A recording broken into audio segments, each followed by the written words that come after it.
புதுவையில் தொடர்ந்து 12 முறை சிறந்த கோச்சிங் சென்டருக்கான விருதை பெற்ற ஒரே கோச்சிங் சென்டர் நமது ஸ்ரீ விவேகானந்தர் கோச்சிங் சென்டர். அன்பு மாணவ மாணவிகளே, ஒரு நிமிடம் கவனியுங்கள்.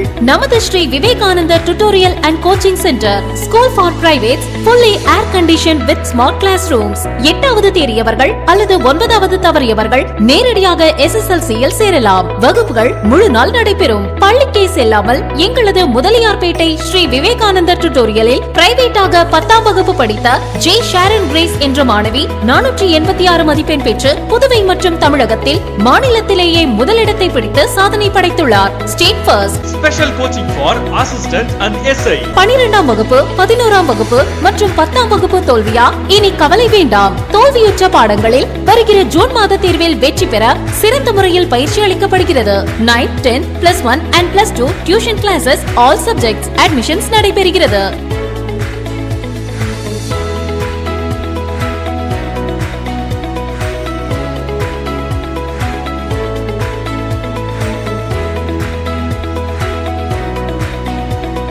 CBSE and State Board 10th and +2 admission நடைபெறுகிறது. Popular Center for Success since 1989. Contact VCC Nagarajan, Vivekanandar Coaching Center and Tutorial, Vellalar Street, Mudaliyarpet, Pondicherry 4. Phone 0413 2357202.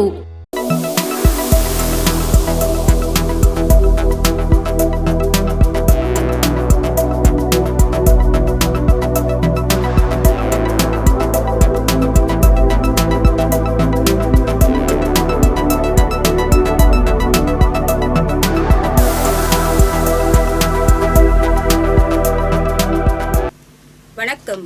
செய்திகள் வாசிப்பது திவ்யா தமிழரசன். இன்றைய முதன்மை செய்திகள்.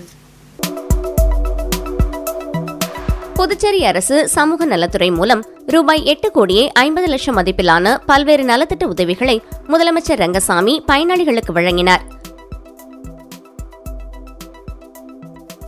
புதுச்சேரி சட்டப்பேரவையில் நாளை பட்ஜெட் தாக்கல் செய்யப்பட உள்ள நிலையில் முதலமைச்சர் ரங்கசாமி தலைமையில் அமைச்சரவை கூட்டம் நடைபெற்றது. புதுச்சேரியில் 3 பேரிடம் 4,03,000 மோசடி செய்த மர்ம நபர்கள் குறித்து போலீசார் வழக்கு பதிந்து விசாரித்து வருகின்றனர். புதுச்சேரியில் நள்ளிரவில் அதிவேகமாக வந்த ஆட்டோ மோதியதில் நடந்து சென்ற ஜொமோட்டோ ஊழியர் பரிதாபமாக உயிரிழந்த சம்பவம் தொடர்பான CCTV காட்சிகள் வெளியாகி அதிர்ச்சியை ஏற்படுத்தியுள்ளது.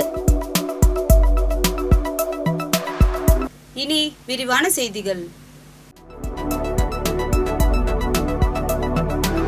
புதுச்சேரி அரசு சமூக நலத்துறை மூலம் ரூபாய் 8 கோடியே 50 லட்சம் மதிப்பிலான பல்வேறு நலத்திட்ட உதவிகளை முதலமைச்சர் ரங்கசாமி பயனாளிகளுக்கு வழங்கினார். புதுச்சேரி அரசு சமூக நலத்துறை மற்றும் பிற்படுத்தப்பட்ட மற்றும் சிறுபான்மையினர் நலத்துறை சார்பில் நலத்திட்ட உதவிகள் வழங்கும் துவக்க விழா செக்கிழார் அரசு உயர்நிலைப் பள்ளியில் நடைபெற்றது. சமூக நலத்துறை அமைச்சர் தேனி ஜெயக்குமார் தலைமையில் நடைபெற்ற விழாவில் சட்டப்பேரவைத் தலைவர் செல்வம் முன்னிலை வகித்தார். விழாவில் முதலமைச்சர் ரங்கசாமி சிறப்பு விருந்தினராக கலந்து கொண்டு 8 கோடியே 50 லட்சம் ரூபாய் மதிப்பில் மாற்றுத்திறனாளிகளுக்கு விலையில்லா 3 சக்கர மோட்டார் வாகனங்களும், பள்ளி மாணவ மாணவியர்களுக்கு மிதிவண்டிகள் மற்றும் மழைக்கோட்டுகளும், 60 வயதை கடந்த மூத்த குடிமக்களுக்கு போர்வைகள் மற்றும் காலணிகள் உள்ளிட்ட நலத்திட்ட உதவிகளை வழங்கினார். இந்நிகழ்ச்சியில் சமூக நலத்துறை இயக்குநர் ராகினி, துணை இயக்குநர் ஆறுமுகம் மற்றும் சமூக நலத்துறை அதிகாரிகள் உட்பட பலரும் கலந்து கொண்டனர். மாற்றுத்திறனாளிகளுக்கு தேவையான திட்டங்கள் அனைத்தையும் நம்முடைய அரசு சிறந்த முறையில் செயல்படுத்தி வருகின்றது. நீங்க பார்க்கலாம், இப்ப இந்த அரசு பொறுப்பேற்ற பிறகு காலத்தோடு அந்தந்த நலத்திட்ட உதவிகளை உயர்த்தி வழங்கியது மட்டுமல்ல, காலத்தோடு வழங்கி வருகின்றது. முதல்வருடைய உதவித்தொகையாக இருந்தாலும் சரி, மாணவ செல்வனுக்கான மிதிவண்டி, இலவச மிதிவண்டியாக இருந்தாலும் சரி, நம்முடைய மாற்றுத்திறனாளிகளுக்குரிய 3 சக்கர வாகனங்கள் இதையெல்லாம் இப்பொழுது காலத்தோடு வழங்கி வருவதை நீங்கள் நன்றாக பார்த்தது. புதுச்சேரி சட்டப்பேரவையில் நாளை பட்ஜெட் தாக்கல் செய்யப்பட உள்ள நிலையில் முதலமைச்சர் ரங்கசாமி தலைமையில் அமைச்சரவை கூட்டம் நடைபெற்றது. பாராளுமன்ற பொதுத் தேர்தல் காரணமாக அரசின் செலவினங்களுக்காக புதுச்சேரி சட்டப்பேரவையில் கடந்த மார்ச் மாதம் இடைக்கால பட்ஜெட் தாக்கல் செய்யப்பட்டது. இதனையடுத்து 2024-2025 ஆண்டிற்கான முழுமையான பட்ஜெட்டை தாக்கல் செய்ய பேரவைக் கூட்டம் நேற்று ஆளுநர் உரையுடன் தொடங்கியது. இதனைத் தொடர்ந்து நிதித்துறை பொறுப்பு வகிக்கும் முதலமைச்சர் ரங்கசாமி 2024-2025 ஆண்டிற்கு 12,700 கோடிக்கு பட்ஜெட்டை நாளை தாக்கல் செய்யவுள்ளார். பட்ஜெட் துறை வாரியாக ஒதுக்கப்பட உள்ள நிதிகள், நடைமுறையில் உள்ள திட்டங்களுக்கும் புதிய திட்டங்களுக்காகவும் ஒதுக்கப்பட வேண்டிய நிதிகள் குறித்து இறுதி செய்ய முதலமைச்சர் ரங்கசாமி தலைமையில் அமைச்சரவைக் கூட்டம் நடைபெற்றது. இதில் அனைத்து அமைச்சர்கள், தலைமைச் செயலர் உள்ளிட்ட துறை செயலர்கள் பங்கேற்றனர். இந்த கூட்டத்திற்கு இன்று இலாகா மாற்றம் செய்த பாஜக அமைச்சர் தாமதமாக வந்ததால் பரபரப்பு ஏற்பட்டது.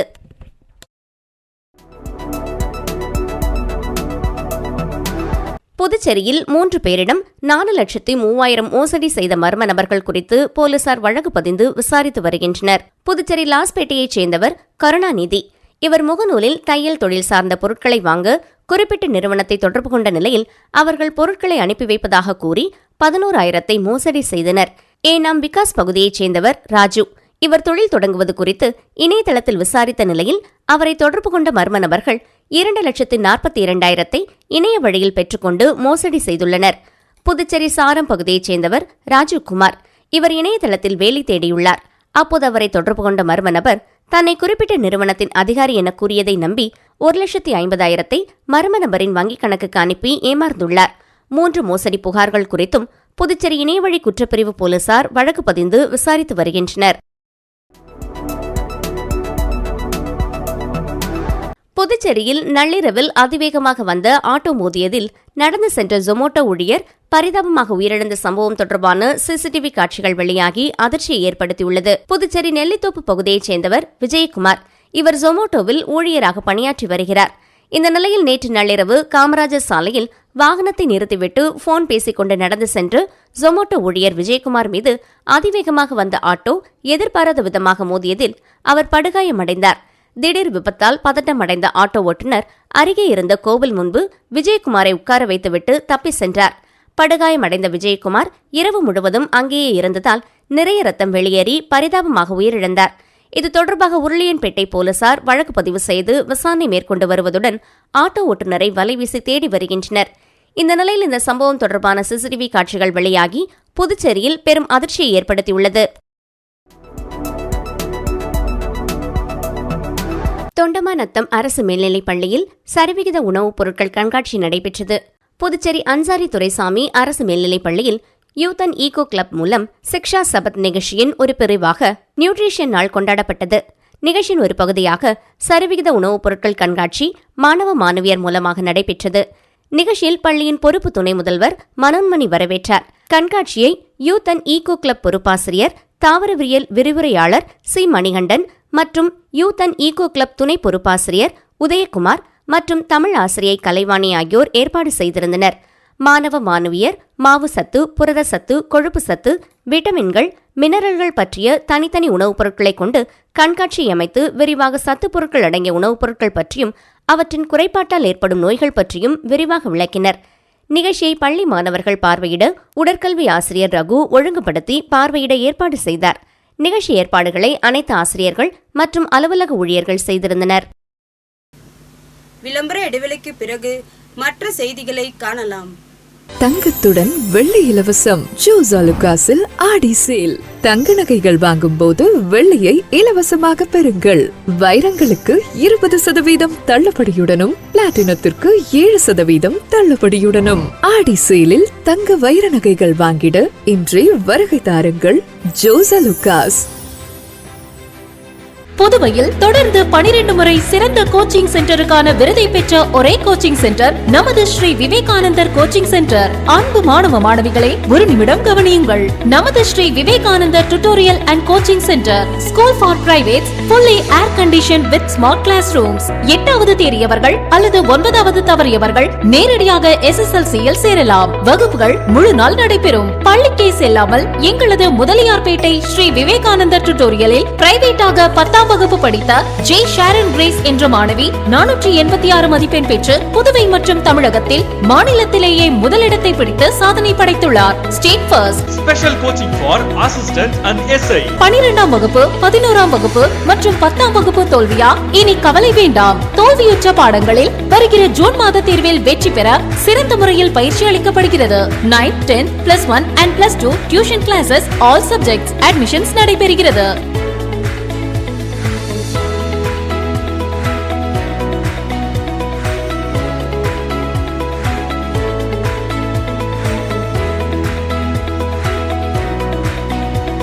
CBSE and State Board 10th and Plus 2 admission நடைபெறுகிறது. Popular Center for Success since 1989. Contact VCC Nagarajan, Vivekanandar Coaching Center and Tutorial, Vellalar Street, Mudaliyarpet, Pondicherry 4. Phone 0413-2357-202. செய்திகள் தொடர்கின்றன.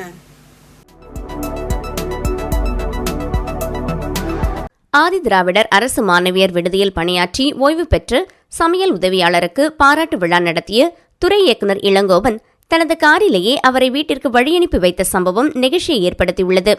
புதுச்சேரி அரசு ஆதி திராவிடர் மற்றும் பழங்குடியினர் நலத்துறையில் கடந்த 25 ஆண்டுகளாக பணிபுரிந்து வந்த சமையல் உதவியாளர் கஸ்தூரிபாய் பணி நிறைவு பெறும் நிலையில் ஆதி திராவிடர் நலத்துறை இயக்குநர் இளங்கோவன் அறிவுறுத்தலின் பேரில் அவருக்கு பணி நிறைவு பாராட்டு விழா கிருஷ்ணா நகர் அரசு மாணவியர் விடுதி வளாகத்தில் இன்று நடைபெற்றது.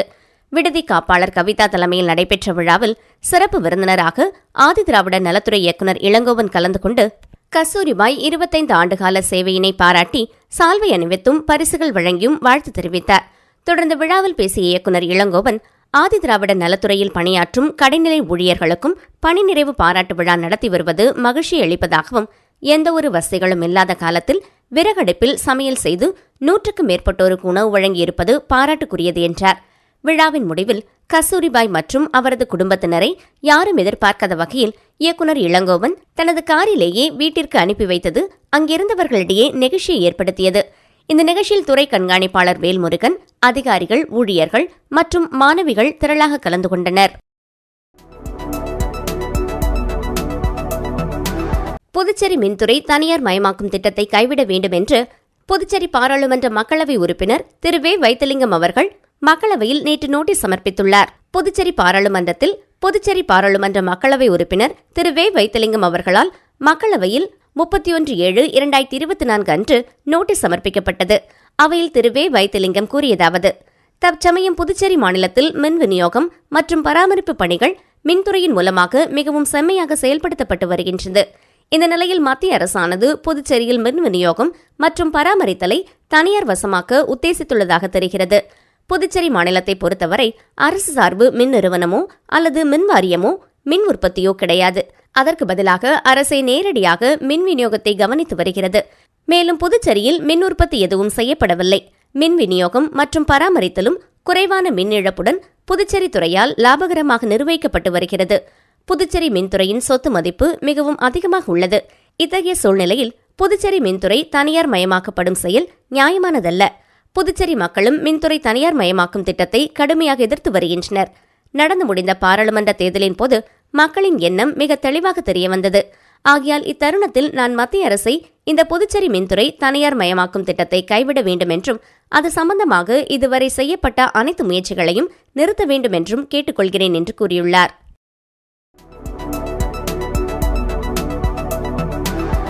நகராட்சி ஊழியர்களுக்கு அரசை நேரடியாக சம்பளம் வழங்க வேண்டும், வாரிசுதாரர்களுக்கு கருணை அடிப்படையில் பணி வழங்க வேண்டும் உட்பட பல்வேறு கோரிக்கைகளை வலியுறுத்தி நகராட்சி மற்றும் கொம்யூன் பஞ்சாயத்து ஊழியர்கள் 100க்கும் மேற்பட்டோர் கண்டன ஆர்ப்பாட்டத்தில் ஈடுபட்டனர்.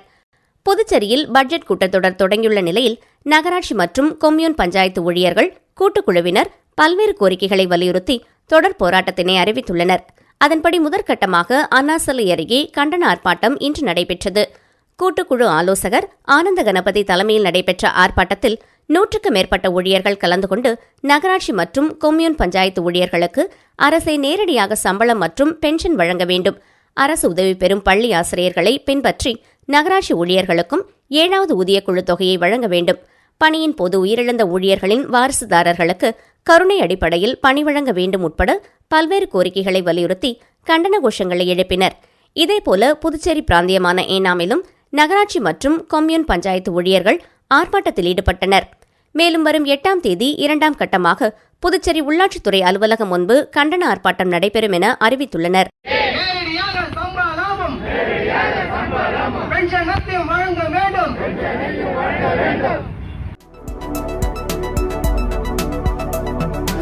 புதுச்சேரியில் காலாவதியாகி புதுப்பிக்கப்படாத ஒப்பந்தம் மற்றும் ஆட்டோ ரிக்ஷா வாகனங்களின் பெர்மிட்டுகள் ரத்து செய்யப்படும் என போக்குவரத்து துறை எச்சரிக்கை விடுத்துள்ளது. புதுவை போக்குவரத்து கழகம் வெளியிட்டுள்ள செய்திக்குறிப்பில், புதுச்சேரியில் தற்போது சில ஒப்பந்த வாகனம் மற்றும் ஆட்டோ ரிக்ஷா வாகன உரிமையாளர்கள் அவற்றின் பெர்மிட் காலம் முடிந்து காலாவதியான பிறகும் அதை புதுப்பிக்காமல் உள்ளனர். பெர்மிட் காலாவதியான 15 நாட்களில் அதை புதுப்பிக்க விண்ணப்பிப்பது அவசியம். மேலும் காலாவதியான பெர்மிட்டுகளை புதுப்பிக்க தாமதத்துக்குரிய காரணங்கள் மற்றும் சூழ்நிலைகளை விளக்கி எழுதி கூடுதல் கட்டணங்களோடு விண்ணப்பங்கள் பெறப்பட்டு பெர்மிட் ஒப்புதல் வழங்கப்பட்டு வருகிறது. வாகன பெர்மிட் காலம் காலாவதியாகி 5 ஆண்டுகள் ஆன நிலையில் அவற்றை புதுப்பிக்க விண்ணப்பங்கள் பெறுவது குறித்து கடந்த ஜூலை 3ஆம் தேதி நடந்த போக்குவரத்து ஆணையக் கூட்டத்தில் பரிசீலிக்கப்பட்டது. எனவே அனைத்து காலாவதியான பெர்மிட்டுகளை புதுப்பித்து தர நடவடிக்கை எடுக்கப்பட்டுள்ளது. அதன்படி வரும் ஆகஸ்ட் 31ஆம் தேதிக்குள் அந்தந்த பகுதி வட்டார போக்குவரத்து அலுவலகத்தில் சம்பந்தப்பட்டோர் விண்ணப்பித்து பெர்மிட்டுகளை புதுப்பிக்கலாம் என்றும் குறிப்பிடப்பட்டுள்ளது. புதுச்சேரி சட்டப்பேரவை கூட்டத்தொடரில் கேரள மாநிலம் வயநாடு நிலச்சரிவு சம்பவத்தில் உயிரிழந்தவர்களுக்கு இரங்கல் தெரிவிக்கப்பட்டது. புதுச்சேரி 15வது சட்டப்பேரவையின் 5வது கூட்டத்தொடர் நேற்று துணைநிலை ஆளுநர் உரையுடன் தொடங்கியது. ஆளுநர் உரைக்கு எதிர்ப்பு தெரிவித்து திமுக காங்கிரஸ் கட்சி எம்எல்ஏக்கள் வெளிநடப்பு செய்தனர். அதனைத் தொடர்ந்து 2வது நாளான இன்று சபாநாயகர் செல்வம் குரல் வாசிக்க தொடங்கியது. கூட்டத்தில் மறைந்த முன்னாள் சட்டமன்ற உறுப்பினர்கள் கிருஷ்ணமூர்த்தி, அன்பழகன் ஆகியோருக்கு இரங்கல் தெரிவிக்கப்பட்டது. மேலும் கேரள மாநிலம் வயநாடு நிலச்சரிவு சம்பவத்தில் உயிரிழந்தவர்களுக்கு இரங்கல் தெரிவிக்கப்பட்டதுடன் 2 நிமிடம் மௌன அஞ்சலி செலுத்தப்பட்டது. அதனைத் தொடர்ந்து துணைநிலை ஆளுநர் உரைக்கு நன்றி தெரிவித்தல் மற்றும் இன்றைய கூட்டத்தில் சட்ட முன்வரைவுக்கு இசைவு அளித்தல் போன்றவை நடைபெற்றது. நாளை நிதித்துறைக்கு பொறுப்பு வகிக்கும் முதல்வர் ரங்கசாமி நிதிநிலை அறிக்கையை தாக்கல் செய்கிறார். புதுச்சேரி மாநிலம் திருவண்டார்கோவில் அரசு பெண்கள் மேல்நிலைப் பள்ளியில் 2024ஆம் ஆண்டிற்கான விளையாட்டுப் போட்டியின் பரிசளிப்பு விழா நடைபெற்றது. புதுச்சேரி மாநிலம் திருவண்டார்கோவில் அரசு பெண்கள் மேல்நிலைப் பள்ளியில் 2024ஆம் ஆண்டிற்கான விளையாட்டுப் போட்டி நடைபெற்றது. தொடர்ந்து மாணவர்களின் கலை நிகழ்ச்சிகளுக்கான பரதநாட்டியம், பாட்டுப் போட்டி, பேச்சுப் போட்டி உள்ளிட்ட பல்வேறு கலை நிகழ்ச்சிகள் நடைபெற்றன. இதில் வெற்றி பெற்ற மாணவர்களுக்கு பரிசளிப்பு விழா நடைபெற்றது. அதனைத் தொடர்ந்து ஆசிரியர் பெருமக்களுக்கு இசை நாற்காலி போட்டி நடைபெற்றது.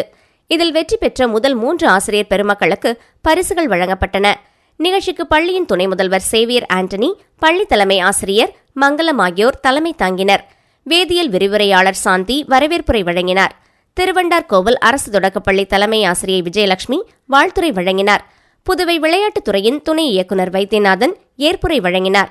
மேலும் பள்ளியில் நடைபெற்ற விளையாட்டுப் போட்டிகளான கபடி, கோகோ, வாலிபால், த்ரோபால் போன்ற போட்டிகளில் வெற்றி பெற்ற மாணவ மாணவிகளுக்கு பரிசுகள் வழங்கி பாராட்டப்பட்டது. நிறைவாக பள்ளியின் உடற்கல்வி ஆசிரியர் ஜெயந்தி நன்றியுரையாற்றினார். விழாவிற்கான ஏற்பாடுகளை பள்ளியின் இருபால் ஆசிரியர்களும் சிறப்பாக செய்திருந்தனர். மீண்டும் முதன்மை செய்திகள். புதுச்சேரி அரசு சமூக நலத்துறை மூலம் ரூபாய் 8 கோடியே 50 லட்சம் மதிப்பிலான பல்வேறு நலத்திட்ட உதவிகளை முதலமைச்சர் ரங்கசாமி பயனாளிகளுக்கு வழங்கினார். புதுச்சேரி சட்டப்பேரவையில் நாளை பட்ஜெட் தாக்கல் செய்யப்பட உள்ள நிலையில் முதலமைச்சர் ரங்கசாமி தலைமையில் அமைச்சரவைக் கூட்டம் நடைபெற்றது. புதுச்சேரியில் 3 பேரிடம் 4,03,000 மோசடி செய்த மர்ம நபர்கள் குறித்து போலீசார் வழக்கு பதிந்து விசாரித்து வருகின்றனர்.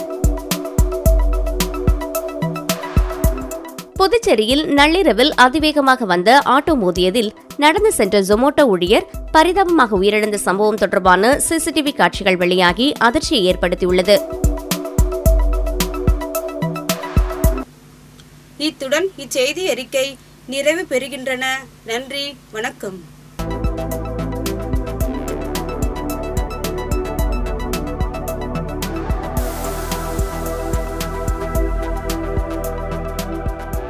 புதுவையில் தொடர்ந்து 12 முறை சிறந்த கோச்சிங் சென்டருக்கான விருதை பெற்ற ஒரே கோச்சிங் சென்டர் நமது ஸ்ரீ விவேகானந்தர் கோச்சிங் சென்டர். அன்பு மாணவ மாணவிகளை ஒரு நிமிடம் கவனியுங்கள். நமது Sri Vivekanandar tutorial and coaching centre school for privates, fully air conditioned with smart classrooms. 8வது தேறியவர்கள் அல்லது 9வது தவறியவர்கள் நேரடியாக SSLC-யில் சேரலாம். வகுப்புகள் முழு நாள் நடைபெறும். பள்ளிக்கே செல்லாமல் எங்களது முதலியார்பேட்டை ஸ்ரீ விவேகானந்தர் டியூட்டோரியலில் பிரைவேட்டாக 10ஆம் வகுப்பு படித்த ஜே ஷாரன் கிரேஸ் என்ற மாணவி 486 மதிப்பெண் பெற்று புதுவை மற்றும் தமிழகத்தில் மாநிலத்திலேயே முதலிடத்தை பிடித்து சாதனை படைத்துள்ளார். State first. Special coaching for assistant and SI. 12ஆம் வகுப்பு, 11ஆம் வகுப்பு மற்றும் 10ஆம் வகுப்பு தோல்வியா? இனி கவலை வேண்டாம். தோல்வியுற்ற பாடங்களில் வருகிற ஜூன் மாத தேர்வில் வெற்றி பெற சிறந்த முறையில் பயிற்சி அளிக்கப்படுகிறது.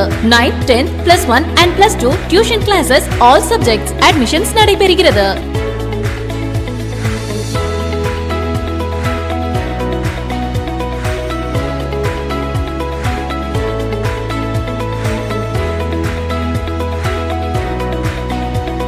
CBSE and State Board 10th and plus 2 admission நடைபெறுகிறது. Popular Center for Success since 1989. Contact VCC Nagarajan, Vivekanandar Coaching Center and Tutorial, Velalar Street, Mudaliyarpet, Pondicherry 4. Phone 0413 2357 202.